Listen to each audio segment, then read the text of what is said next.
Today I'm welcoming special guest Brandi Wilson. She is an author, speaker, personal and executive coach. She helps people get unstuck, find clarity, and move forward. So stay tuned as we have a conversation about resiliency. So, Brandi, welcome to today's podcast. I'm so excited that you were able to do this and that you said yes. And I just gave this intro for you, but also in addition to that, you also helped start two very large churches. You're just have such a gift of leadership. But the biggest thing, in my opinion, is you raised three sons, or you're raising three sons. Yes. And I did the same thing. So any mom of all boys, I feel an instant connection and bond to, because it's another beast. It's a whole different ball game, no pun intended. But I know you live a lot of your life doing sports and working with those boys, but how old are they now? They'll all have birthdays coming up soon, but they're currently 22, 19, and 17. So I have two in college and one at home. And I'm going to be honest, since I am a single mom, I'm kind of dreading the empty nest a little bit. Do you love this stage? Oh, gosh, I love it so much. I love all the friends that come over and the conversations we have. And I feel like teenagers get a bad rap. We loved every season, honestly. Yes. I loved each season. And truly, now our sons are 40 and about to be 35 and about to be 33. No, 40, 37, 35. Oh, see, I can't even know. They are our best friends. They truly are our best friends. And when we pick up the phone to want to do something with somebody, we would choose them first. Yes. And gosh, I love that. You have all the things to look forward to. All the things.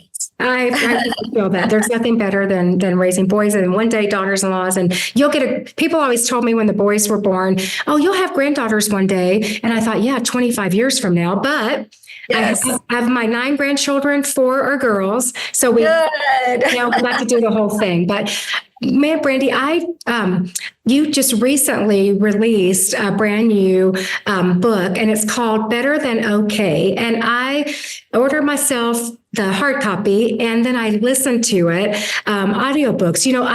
I was always such a reader, but our schedules get busy now. And so I caught myself wanting, to listen to it because I knew that this was coming up. And it just, honestly, it grabbed me. And we were traveling, and then we would get to a layover, and I would tell our staff from church, you've got to get this book. You've got to get this book. It really, it's so good. I mean, you chronicle a a deeply personal story that you walked through in the last 6 to 8 years, and you're still, we never lose the journey. We're always on the journey of whatever life throws our way. And the whole time I'm listening to this, I'm thinking, okay, you just really shared your personal story, and it's going to be so helpful. But what was your motivation? I mean, I feel like I know after reading the book, but what motivated you to share this experience? Yes, you're right. I did. I chronicled a highly vulnerable experience. I walked through my divorce, which happened 7 years ago. I was married to a mega church pastor for 20 years, my college sweetheart. And back in 2016, he abruptly walked away from the church and our family and our marriage. And I think we both know that when things fall apart publicly, it's been falling apart behind the scenes for a while. So life as I knew it legitimately ended, and I found myself starting over at age 42. And really because the platform that we had as being part of a large church here in Nashville, our church was on fastest growing church in the nation list multiple years in a row. But because of that notoriety, a lot of people followed the divorce. So I post-divorce ended up talking to a lot of women, a few men, but a lot of women whose story was very similar to mine. And I just realized how much validation people needed when they were walking through the loss of their marriage, the unraveling of your family is very traumatic to walk through. And I realized they needed validation, they needed some hope, and they needed some guidance in their healing.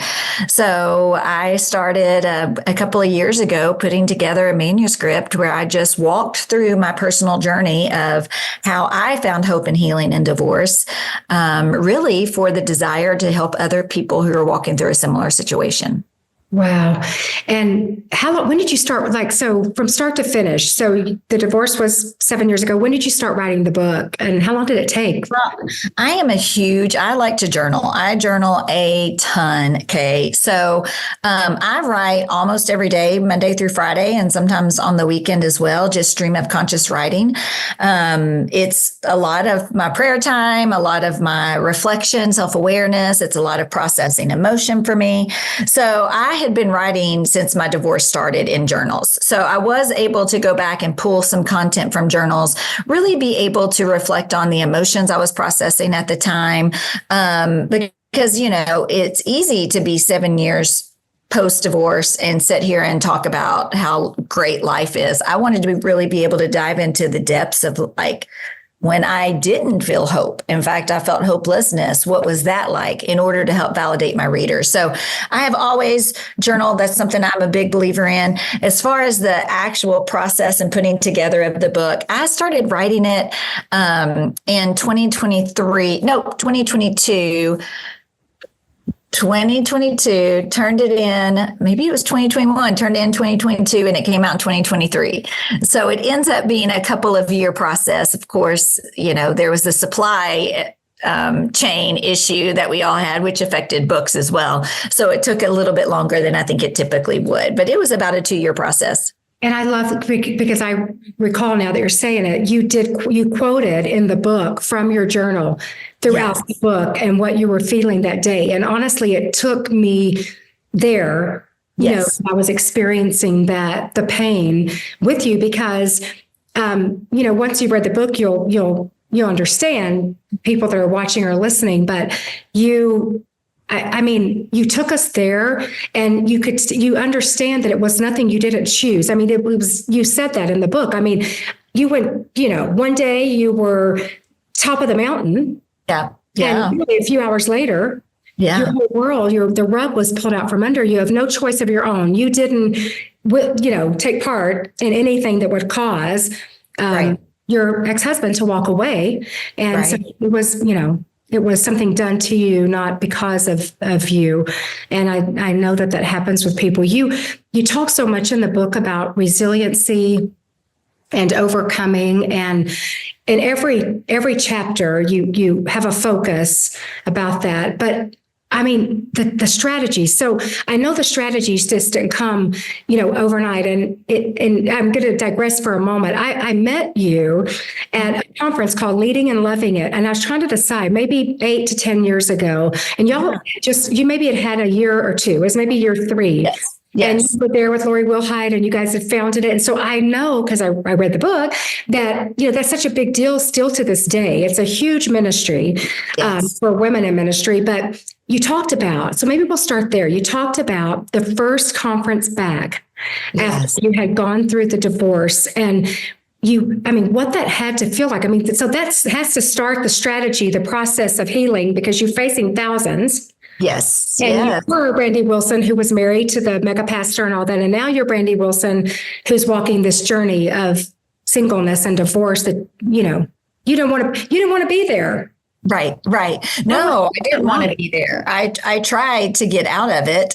In fact, I had canceled my plane ticket and decided I wasn't coming. It was my first time back post resignation. I was in the process of a divorce, but that had not become public yet. So it was really me showing up, knowing what was going on behind the scenes, but everyone else was getting the story that was being written about an overworked, burned out, broken pastor. And I, of course, was privy to a lot of information that the readers on blog posts and newspapers and all that weren't privy to. So I knew the truth of the situation and what was going on. And I knew I was walking through a divorce. And Lori Wilhite, as you mentioned, is not just my coworker, but also one of my dearest, best friends. And she just really encouraged me to come out to Vegas to be with she and Lisa Hughes, who is another friend I know that we have in common. And she just said, Brandi, you've been staying at home fighting for someone who doesn't love you. Why don't you come and spend a couple of days with people who love you? So I made the decision to go out for conference that year. And of course, once she got a yes for that, Lori was doing everything she could to get me to do what I typically do at the conference and help her host it. And I was on stage hosting with her and just had to really address the elephant in the room, because everyone had known me as Brandi Wilson, mega church pastor's wife, successful church planter, started from nothing and grew a church very large. And now I knew I was no longer a pastor's wife, and I also knew I was no longer going to be a wife. And I just had to address that from stage. And there was this response from the ladies who sat in the seats of the audience that year that was just overwhelming love and prayer and strength for me. I wish everyone walking through a divorce could have the fan club cheering them on that I had at this conference. They just became the best support system, leading and loving it. The ladies of the community have sent me cards and prayed for me and my kids, not just thinking about me, but also thinking about my kids and how my kids have been impacted. Because your boys were, that was so 8 years ago or whatever, wow. Yeah. They were in 5th grade, 7th grade, and 9th grade. When we all know, if anyone has raised children, they know that age is so I know all the thoughts, and you needed that support system. And when they did that, when they supported you in that way, I mean, what did that standing there in that moment in that room? I've been in that room, in that auditorium. So I know huge auditorium, and you're standing there thinking, I would like to run now. Yes. Oh, yeah. I wanted to hide out in the back and not see anyone the entire time. But there was also this empowerment that I've received by being honest about what I was walking through. There was encouragement at a level I never ever had experienced before. And there was love. And I was in a scenario who the person who was supposed to love me the most had left. So I had this ability to be able to join this group of women who really just purely loved me and wanted to see the best from my life. And you mentioned not everyone has that support group, because it seems when working in a church and when friends of mine or acquaintances, go through a divorce or something, and then the enemy, Satan, and we'll talk about, we're both believers and we're Christians and we have an adversary, but he would want us to think that everybody's talking about you. Nobody supports you. They know there's another story, and he lies. That's all he does is lie. And so I'm sure you had to, walk through all the lies of the enemy to speak truth to yourself. And you mentioned that, in your book too, and just a counselor. I mean, so do you still see a counselor? I do. Yes. Therapy is huge for me. It's usually one of the first questions. I'm also a certified coach, so I walk with a lot of women who are also going through divorce. And one of the first questions I ask them is, 1, what does your support system look like? And 2, are you seeing a therapist? Even as a coach, I know that there are things that a therapist will be able to help you work through at a level that will help you break the chains of what you're processing and what the enemy has thrown at you. Therapy is huge. I did an intensive at a place here in Nashville called Onsite, which was really great for my healing. And it was group counseling done on site, where we spent 5.5 days just diving into what life looks like and how we can deal with what we've experienced in order to live life as a healthier version of ourselves moving forward. So yes, totally a big fan of therapy. Do you feel like, as you're talking, and we talked about you earlier before we started this podcast, about you knowing 2 of my daughters-in-laws, you've been on World Help on missions trips with them. And I would think I would know the answer to this, but you're going through all this with yourself, trying to get yourself back on track of, but yet you keep going on these missions trips to give to people, help to people, pour out to people. And I'm sure that has to also be part of the healing process. Oh, for sure. I think it's really important to make sure that you're thinking about other people and being able to pay it forward, so to speak. So yeah, I love those trips. They're actually one of the highlights of my year, to be able to get to travel with World Help and introduce other people, other women, to the vision of World Help and what they do on the ground in their ministries overseas. I love that. And I love that you do that. When you're the title of your book, Better Than Okay, because don't we say this a lot when people say, oh, how are you? And I catch myself all the time saying, okay, oh, okay. But I love that you titled your book Better Than Okay. And so how did you come up with that title? Because I'm encapsulating an 8-year journey and a 30-minute podcast, and that's why I really do feel like people should get the book, because it really will go into detail on going through any kind of setback in our life. It's not just if you've been divorced or going through a divorce, but when you have a setback in your life, you have to somehow find the resiliency or the wherewithal to be better than okay. So how did you get the name of the book? Well, I realized, as I said, I talked to a lot of women who are walking through divorce. And I realized that pretty much the first question they would ask me is, am I going to be okay? And I realized that my response to them was always, you're going to be better than okay. So we just ended up pulling that and using it as the title of the book. And I actually love it too. I think it is, so often we respond to lots of questions in our life with okay. And what does a life that is better than okay look like? And that's kind of what I dive into in the book. I love that. And during COVID, that whole 2020 and 2021, and a phrase that was thrown around a lot was, this is the new normal. Like, I hate it. I do not like that phrase. And I would tell people, do not use that phrase around me, the new normal. I liked my old normal. I liked my old normal. I liked the old normal where everybody wasn't so wigged out, and I didn't want a new normal. And I didn't want to have to school my grandkids at my house because their parents all had jobs that were, they couldn't not be at work. But I love that when you say better than okay, that's different than this is my new normal, because better than okay tells us, in those words, that the Lord, the God we serve, Jesus, he can take the mess and he makes it better than okay. He doesn't say, here's your mess, now you just have to have a messy life. So mess, now here's your new normal of mess.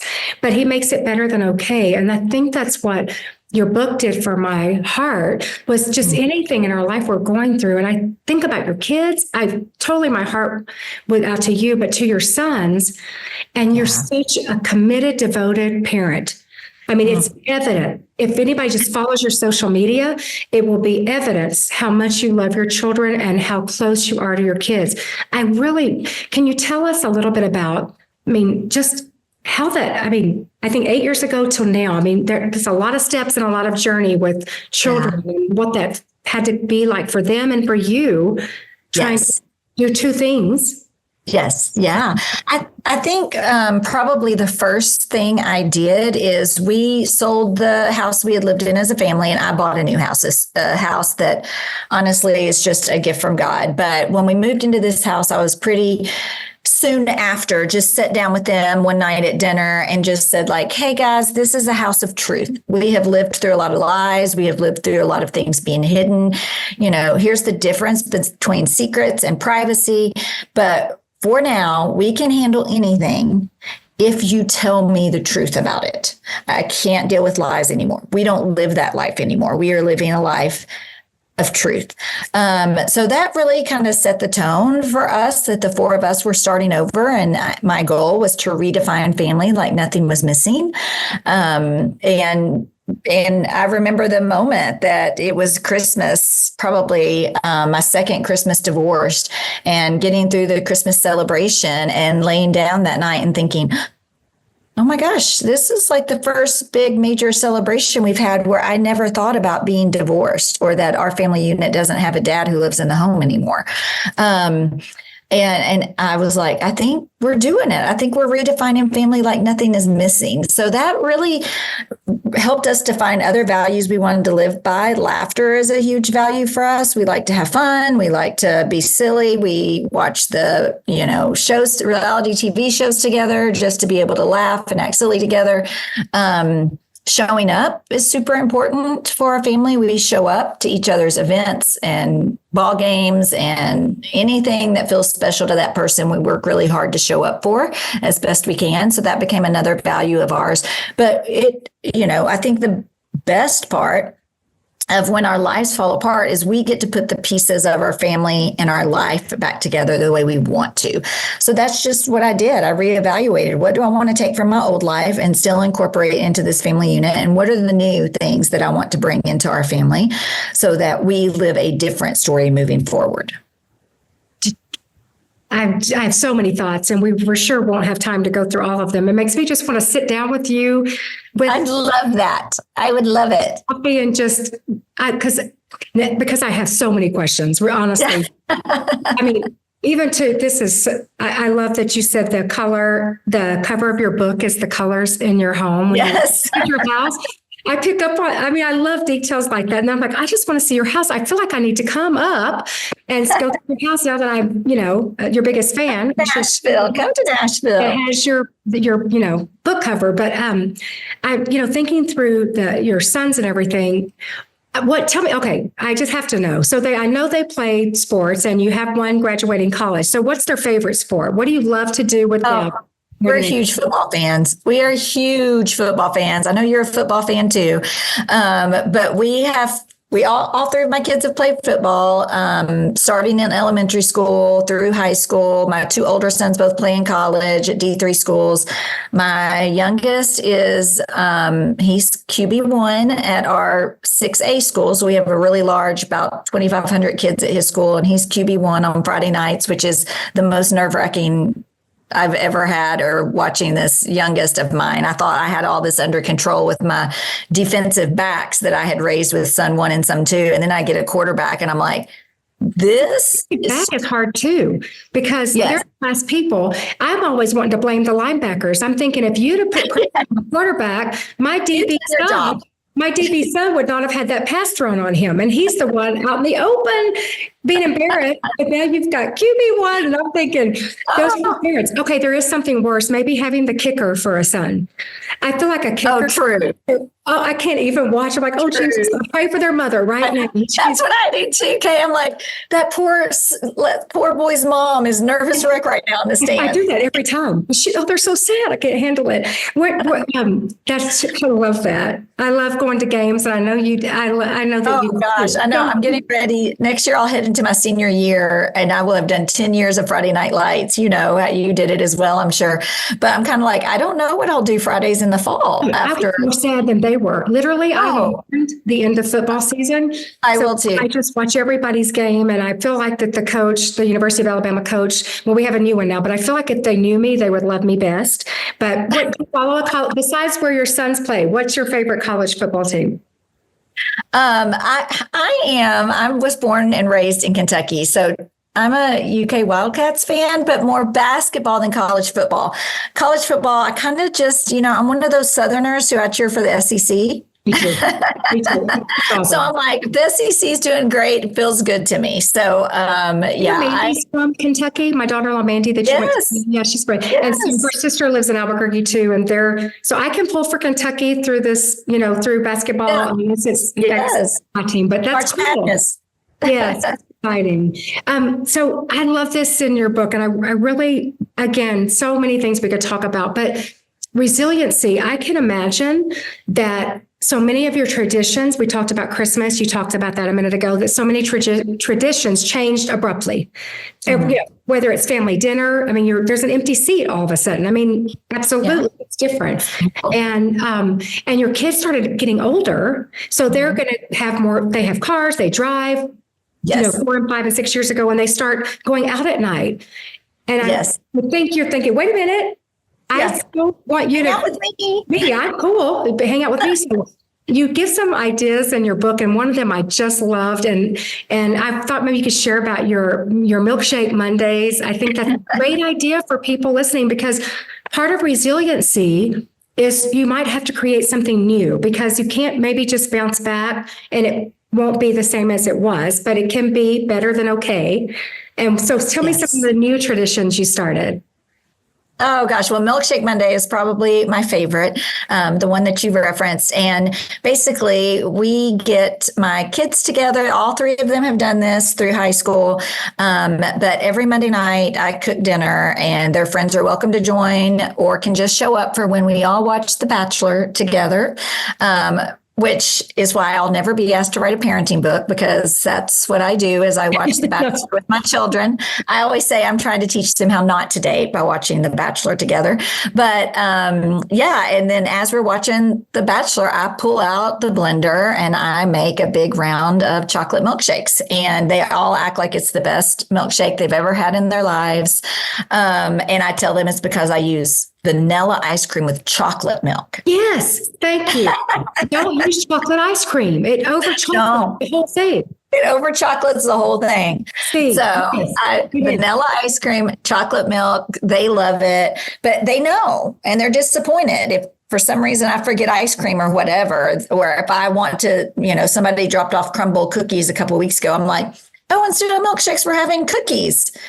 And one of them said, can we have milkshakes instead? Of course you can. So they just really see that as a tradition, Milkshake Monday. So yeah, that's a huge one for us. There's that people are looking for things to do with their family, and maybe someone they work full time outside the home and maybe don't have time to put together where I cook all day for a family meal. But something like that for teenage kids is perfect when you want to draw them together. And I'm such a proponent of being eye to eye with your kids and being at the table and doing things with them. I think it's critical. And, that's just I've learned, I love that about your book, that you shared, some of those things with us. And I know the journey. You could probably honestly write a parenting book, and probably will, about, raising kids, and how to, navigate through all the things you probably, when they're older, I don't know, but navigate through their seasons of change, going through life with parents, that weren't together anymore, and how that feels and looks. But it looks like they're thriving at any level, that you have done such a great job with them. I know through God's help. I wonder, there have to be favorite scriptures that you held on to, I would think, in the different stages. But, talking about resiliency and coming back, you mentor, you coach, you teach women in ministry. You should give a path to women in ministry, a place. And so there have to be things that you've held on to, that you've given to other people too, scriptures that can help us know. Like if I'm struggling through something, or someone listening or watching, and they just need to get to the Bible, the Word of God today, to be able to look at some scriptures that you held on to, what would those be? Oh, I love, and it has kind of resurfaced in the season of life I'm in, but I love Isaiah 43:19. For I'm about to do something new. Don't you see I've already begun? I will make rivers in dry wastelands and pathways through the wilderness.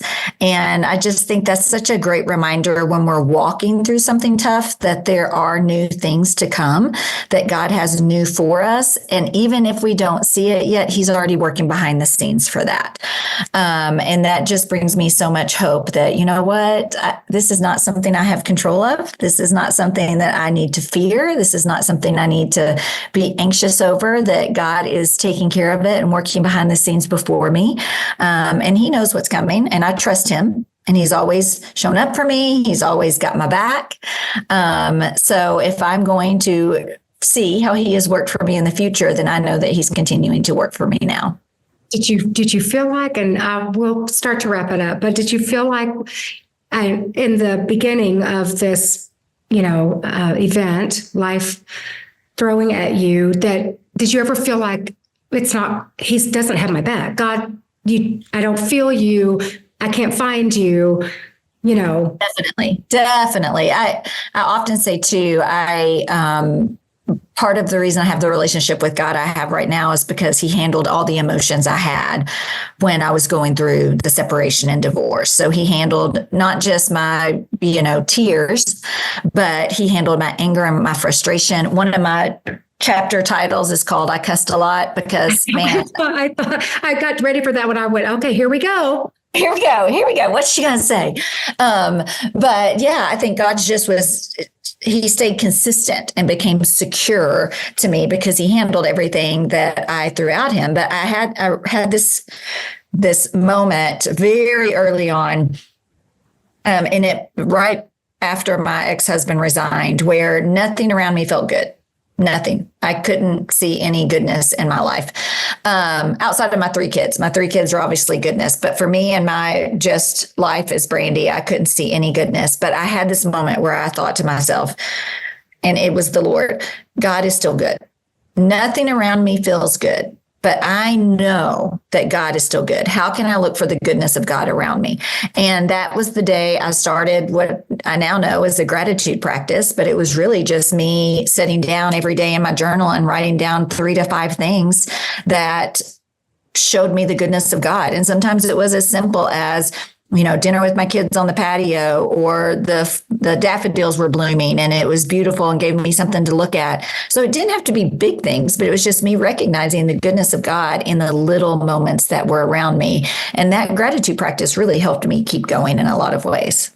I'm so glad that you brought that up, because I think when we're going through our everyday life, we don't see the things that could be counted as that we should be grateful for. And after all these years of Monday night dinners to our family, just this year, we started a gratitude jar. And I've seen people talk about it, but even my youngest grandchildren that are here, there are 12 of us that eat together on Mondays. We pass the little papers around and we write something that we're grateful for that week. And at the end of the year, we're going to bring those out. They're dated and our names are on them. And we're going to read them to each other. I felt so compelled, like you were mentioning, that the word of God, not just for us, but we're to pass that down, that we have to tell the next generation and the next generation. And you did that. And I love that you do that. And you're writing it down in your journal and you're sharing.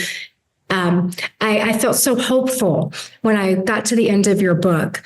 And I think that that's such a critical place to be, because you're sharing this story, but I didn't get through the book and think, I felt hope for not just you, but myself and friends I have that are going through something, that there is the other side. And yes, we will be able to look back at the journey and see God's hand on our life the whole time. And I truly am so moved by that you would have the guts to just say, I'm going to put it out there and let people know. I mean, you're a Christian woman, pastor's wife, and you're helping so many people. And, as we're finishing today, I'm just grateful that I met you and that we had that dinner together that night. I'm like I said, the table means everything to me. And I love that we met across from each other at a table, and that we can, carry that through. And I will not forget that God's plan for us is to be better than okay. He never wants us just to maintain and just to be, status quo, live in the new normal. But he has abundance for us, a life of abundance. Love it. And I believe that for you. I would speak that to you in closing, that I believe that your best days are ahead and that God's got such a plan for you and your sons and your daughters-in-law to be and your grandchildren to come will all benefit from your steadfastness of your relationship with Christ. I believe that with all my heart. Thank you. Thank you so much for coming. I love this conversation so much. God bless you. Thank you, Kay. Thank you for joining me today on Table Talks.